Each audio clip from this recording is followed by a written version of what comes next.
వి gold trusted gold buyers తాకట్టులో ఉన్న బంగారాన్ని విడిపించి ఈ రోజు ఉన్న మార్కెట్ ధరకే కొనబడును. మరిన్ని వివరాలకు సంప్రదించండి 77107720.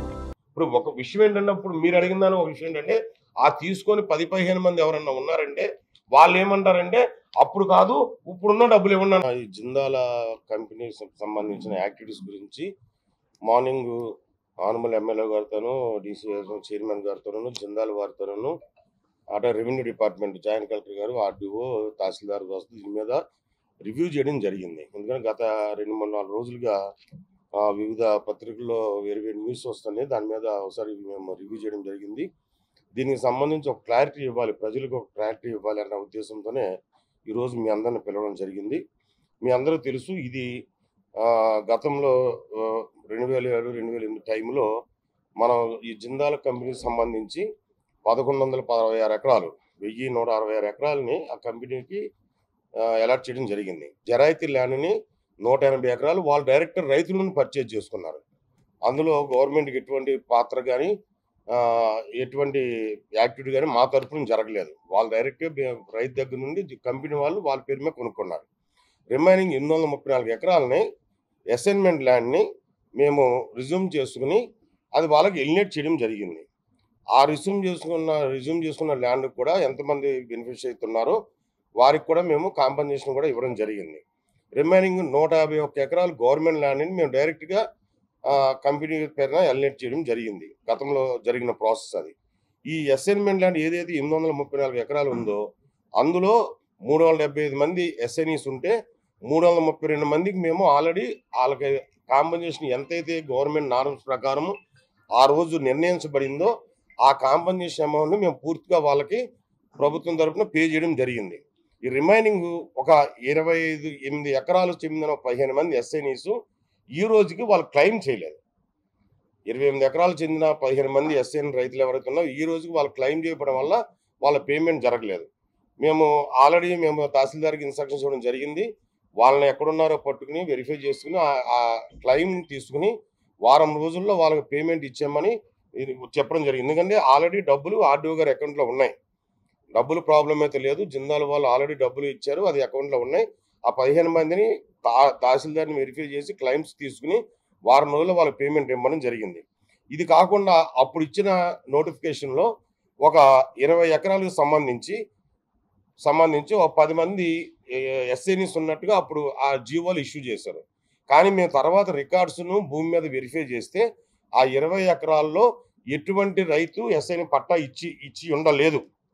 ఎవరికి కూడా పట్టా ఇవ్వలేదు. కానీ గజెట్ అప్పుడు వచ్చిన జీవోలో ఆ 20 ఎకరాల 33 సెంట్లకు 10 మందికి ఇచ్చినట్టుగా చూపించారు. కానీ మేము ఎంటైర్ రికార్డులు వెరిఫై చేసాము, ఫీల్డ్ లెవెల్ వెరిఫై చేస్తే ఆ 20 ఎకరాల 31 సెంట్లకి ఎవరికి కూడా మేము డీ పట్టాలు ఇవ్వలేదు. కాబట్టి దాన్ని మేము గవర్నమెంట్ ల్యాండ్స్ కిందే మేము ట్రీట్ చేయడం జరుగుతుంది. సో ప్రభుత్వం తరపు నుండి ఓన్లీ పెండింగ్ ఉన్నది ఆ 15 మంది ఎస్ఎన్ఈస్ ఎవరైతే ఇంతవరకు క్లెయిమ్ చేయలేదో వారికి పేమెంట్ పెండింగ్ తప్ప ప్రభుత్వం తరపున ఎటువంటి పెండింగ్ ఆ భూముల విషయంలో ఎక్కడా లేదు. ఏదైతే ఈ బెనిఫిషియర్స్ ఇందాక నేను చెప్పిన 332 మంది బెనిఫిషియర్స్ కూడా వాళ్ళ ఆర్ఎన్ఆర్ పేమెంట్ ఇవ్వడం జరిగింది. ఇక జిందాల్ తరపు నుండి వాళ్ళ పేమెంట్ ఇవ్వాల్సింది బోర్వెల్స్ ఉన్నాయి. అక్కడ 53 బోర్వెల్స్ ఉన్నాయి. ఆ బోర్వెల్స్ లిస్ట్ కూడా వాళ్ళకి ఇచ్చాము మేము. ఆ లిస్ట్ ప్రకారం వాళ్ళకి 1 వీక్లో పేమెంట్ ఇవ్వమని కూడా వాళ్ళకి ఆదేశాలు ఇవ్వడం జరిగింది. ఇది గవర్నమెంట్ జీవోలో ఉన్న కండిషన్స్ ఇప్పటి వరకు నేను చదివింది. ఇది కాకుండా జిందాల్ వారు అక్కడ రైతులతో వాళ్ళు ఎంప్లాయ్మెంట్ ఇస్తామని కానీ అది లేకపోతే అది ఎంప్లాయ్మెంట్ వద్దనపోతే 1 టైం సెటిల్మెంట్ కింద 3 లక్షలు ఇస్తామని వాళ్ళ రైతులతో వాళ్ళు మాడుకున్నారు. అది దాంట్లో గవర్నమెంట్కి ఎటువంటి ప్రమేయం లేదు. మా ఉత్తర్వులు ఎటువంటివి లేవు. మేము ఎక్కడో కూడా వాళ్ళకి అలా చేయమని చెప్పలేదు. ఇది తప్పితే ప్రభుత్వం తరపున రైతులకి ఇవ్వవలసిన బెనిఫిట్స్ ఏవి కూడా పెండింగ్ అయితే లేవు. ఈ మధ్యకాలంలో కొంతమంది ఈ న్యూస్ పేపర్ల ద్వారా కానీ కొన్ని చోట్ల కానీ వినడం జరిగింది. నిన్న ఆనమల్ ఎమ్మెల్యే గారికి కూడా కొంతమంది రైతులు వచ్చి ఒక రికమెండేషన్ కూడా ఇవ్వడం జరిగింది. మాకు 1962లోనే మాకు ఇచ్చారు, మా పట్టాలు ఇచ్చారని చెప్పని. కానీ యాజ్ పర్ రికార్డ్స్ చూస్తే మేము ఏంటంటే కేవలం అక్కడ ఇచ్చిన 16 మంది పట్టాలకి వాళ్ళు ఎవరు కూడా భూమి మీద లేరు. మేము 2008లో ఏదైతే భూమి మేము ఎస్ఐని రిజ్యూమ్ చేసుకుని మేము జిందాల్ కంపెనీకి మేము అలాట్ చేస్తూ ప్రభుత్వం వారు జీవో ఇచ్చారో ఆ టైంకి కేవలం నలుగురు మాత్రమే అక్కడ ఇల్లు కట్టుకుని ఉన్నారు. ఆ నలుగురికి కూడా మేము ఆ ఇళ్ళకి సంబంధించిన కాంపన్సేషన్ కూడా పేమెంట్ ఇవ్వడం జరిగింది. మిగతా ఎవరు కూడా ఆ 2008 మేము రుజువు చేసే టైంకి భూమి మీద ఎవరూ లేరు.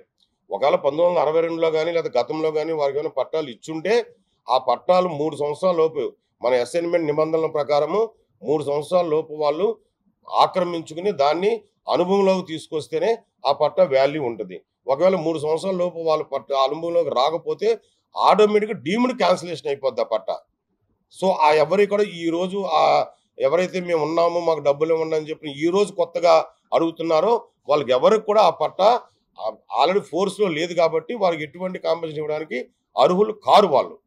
ఇది ఒకటి. రెండవది ఇంకోటి కొంతమంది ఇది దాదాపుగా 17-18 సంవత్సరాల నుండి వాడకంలో లేదు కాబట్టి మళ్ళీ ఆ రిజ్యూమ్ చేసుకున్న భూమిని వెనక్కి తీసుకుని మళ్ళీ రైతులకు ఇమ్మని కొంత డిమాండ్ వినిపిస్తున్నారు. గతంలో ఆ స్థలాన్ని ఉపయోగించారా లేదా అనేది ప్రస్తుతం మాకు అనవసరమైన విషయం.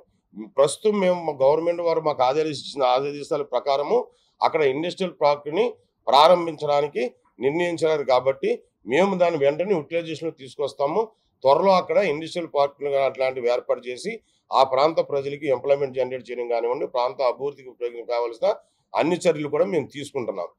ఇది కాకుండా ఇంకో కొంతమంది ఎస్సీ ఎస్టీలు నష్టపోయారు, వాళ్ళ భూములు ఇవ్వాలి లేదా వాళ్ళ కాంపెన్సేషన్ ఇవ్వాలి, ఇంకా ఎక్కువ ఇవ్వాలి అని కొంతమంది దీన్ని బయట ప్రచారంలో తీసుకొచ్చి జనాలను తీసుకొని రోడ్డు మీద తీసుకొని ధర్నాలు చేపించి ఏర్పాటు చేస్తున్నది కూడా మా దృష్టికి వచ్చినాయి. ఇప్పుడు మీకు చెప్పాను క్లియర్గా, మేము ఎటువంటి కాంపెన్సేషన్ కూడా గవర్నమెంట్ తరఫున పెండింగ్ లేదు, ఎవరికి పెండింగ్ లేదు. కాబట్టి ఎవరైనా సరే ఈ విధంగా వాళ్ళని మభ్యపెట్టి కానీ లేదా మోసపుచ్చు కానీ లేదా మేము ఇతర ఏదో మాటలు చెప్పి మేము ఎక్కువ ఇప్పిస్తాము, మీరు బయటికి రండి, ధర్నాలు చేయండి, పోరాటాలు చేయండి అని ఇటువంటి మభ్య మాటలు పెడితే మాత్రం అది కరెక్ట్ కాదు. ప్రజలను మోసం చేయొద్దు అనేది మేము తెలియజేస్తున్నాం. ఇక్కడ అసలు మేము ల్యాండ్ ఎక్విజిషన్ బట్టి ఒక్క సెంటు భూమి కూడా దీనికి మేము తీసుకోలేదు. 180 ఎకరాలు కంపెనీ వాళ్ళు డైరెక్ట్గా జరాయితీ భూమి కొనుక్కున్నారు. మిగిలిన 834 ఎకరాలు ఎలినేట్ చేసామే, అసైన్మెంట్ ల్యాండ్ రిజ్యూమ్ చేసి ఎలినేట్ చేసామని చెప్తే ఇలినేషన్ యాక్ట్ ప్రకారం మేము చర్య తీసుకున్నామని చెప్తే ల్యాండ్ ఎక్విజిషన్ యాక్ట్ ప్రకారం ఒక్క సెంటు భూమి కూడా మేము దీనికి సంబంధించి ల్యాండ్ ఎక్విజిషన్ చేయలేదు. అసలు మేము ల్యాండ్ ఎక్విజిషన్ ప్రక్రియ మేము ఈ జిందాల్కి ఫ్యాక్టరీ సంబంధించిన ల్యాండ్లో మేము చేయలేదు. కాబట్టి 2013 ల్యాండ్ ఎక్విజిషన్ యాక్ట్ ద్వారా కాంపెన్సేషన్ ఇమ్మనే డిమాండ్ అనేది చట్ట విరుద్ధము. అదేవిధంగా ఏదైతే రూల్స్ వ్యతిరేకంగా మేము అసలు ల్యాండ్ ఎక్విజిషన్ చేయకుండా ల్యాండ్ ఎక్విజిషన్ కొత్త యాక్ట్ ప్రకారం అదనంగా డబ్బులు ఇప్పిస్తామని చెప్పని ఎవరైనా ప్రజలను మోసం చేస్తే మాత్రం చట్టపరంగా చర్యలు తీసుకుంటాము. అందులో ఎటువంటి ప్రజలను ఇబ్బంది పెట్టినా, ప్రజలను మోసం చేసినా లేదా ప్రజల్ని అమాయకులు ఎస్సీ ఎస్టీని తీసుకొచ్చి రోడ్డు మీద తీసుకొచ్చి వాళ్ళ చేత ధర్నాలు చేపిస్తాము అని అమాయకులు వాళ్ళని మోసగించాలని ప్రయత్నిస్తే మాత్రం చట్టపరమైన చర్యలు తీసుకుంటామని ఈ సందర్భంగా మీకు తెలియజేస్తున్నాము. లేదు జిందాల్ వారు ఓన్గా ఇచ్చిన ఇన్సూరెన్సెస్ ఏమన్నా మీకు పెండింగ్ ఉంటే మేము జిందాల్ వారికి కూడా మేము ఆదేశాలు ఇవ్వడం జరిగింది. వారు కూడా ఇమ్మీడియట్గా ఇటువంటి పెండింగ్ ఇష్యూస్ 1-2 ఉంటే 1 వీక్ 10 డేస్ లోపల క్లియర్ చేయడం జరిగింది. వారు కూడా దానికి అంగీకరించారు, అది కూడా చేయడం జరుగుతుంది. వారు కొనుక్కున్న 150 ఎకరాలు కానీ మేము ఇచ్చిన 834 ఎకరాలు డీపట్టా భూమి కానీ 151 ఎకరాలు గవర్నమెంట్ భూమి కానీ మొత్తం 1166 ఎకరాలు 2008-9లోనే జిందాల్ కంపెనీ పేరు మీద రిజిస్ట్రేషన్ అవ్వడం జరిగింది. సో 1166 ఎకరాలు కూడా ప్రస్తుత యాజ్ పర్ రికార్డుల ప్రకారం, చట్ట ప్రకారం, రూల్స్ ప్రకారం దాని ఓనర్ జిందాలు. ఎక్కడన్నా వాళ్ళు చేసుకునే అధికారం జిందాల్ వరకు ఉంటుంది. ఆ జిందాల్ వాళ్ళకి ఇచ్చిన 1100 ఎకరాలను మీ ఎంఎస్ఎంఈ ఇండస్ట్రియల్ పార్కులు ఏర్పాటు చేయడానికి వాళ్ళు పార్కులు వేసి వాళ్ళ నిబంధనల ప్రకారం చేస్తారు. అది ఈ 1100 ఎకరాలు కూడా ఈ రోజు చట్ట ప్రకారం, నిబంధనల ప్రకారం వాళ్ళ పేరు మీద రిజిస్ట్రేషన్ ఓనర్స్ వాళ్ళు ఆ 1160 ఎకరాల్లో ఎక్కడైనా పనిచేసిన హక్కు అధికారం వాళ్ళకు ఉంది. లేకుండా మీరు ఏమైనా చేసుకుని అది క్లియర్ చేసుకోమని వాళ్ళకి స్పష్టమైన ఆదేశాలు ఇచ్చాం మేము.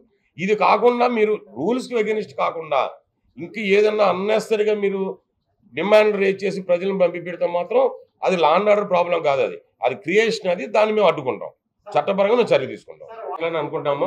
ఇంకా దాని మీద స్పష్టమైన క్లారిటీ ఏం లేదు. ప్రస్తుతానికి మనకి ఏంటంటే ఎంఎస్ఎంఈ పార్కులు, ఇండస్ట్రీస్ పార్కులు ఇటువంటిది ఎస్టాబ్లిష్ చేద్దామన్న ఆలోచన ఉంది. దాని మీద స్పష్టమైన ఆదేశాలు రిటర్న్ ఇన్స్ట్రక్షన్ వచ్చిన తర్వాత దాన్ని మళ్ళీ మీకు తెలియజేస్తాను. వాళ్ళకి ఇచ్చిన భూమిని ఓన్లీ వాళ్ళు వర్క్ ఏ ఫ్యాక్టరీ ఎస్టాబ్లిష్మెంట్ ఇందులో అల్యూమినియం ఫ్యాక్టరీ ఎస్టాబ్లిష్ చేద్దాం అనుకున్న దాని మీద జీవో ఇచ్చారండి. దాన్ని అమెండ్ చేశారు జీవోని. అల్యూమినియం ఫ్యాక్టరీ కాదు ఎంఎస్ఎంఈ పార్కులు పెట్టుకోవడానికి పర్మిషన్ ఇస్తూ ఆ జీవోని అమెండ్మెంట్ చేశారు. ఇది అదే చెప్తున్నా నేను, గతంలో జరిగిన దాని గురించి నేను చెప్పలేదు. ఈ రోజు జీవో నా చేతిలో ఏ జీవో ఉందో ఆ జీవోని అమలు చేయడం వరకే నా బాధ్యత.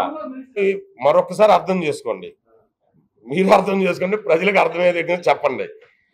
2013 ల్యాండ్ ఎక్విజిషన్ యాక్ట్, అది భూసేకరణ చట్టం అండి. 2013 భూసేకరణ చట్టం. ఈ 1166 ఎకరాల్లో మేము ఒక్క సెంటు కూడా భూసేకరణ చేయలేదు.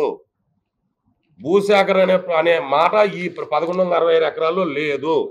కానీ 2013 భూసేకరణ చట్ట ప్రకారం కాంపన్సేషన్ ఇవ్వాలనే పదం అనేది దీనికి వర్తించదు.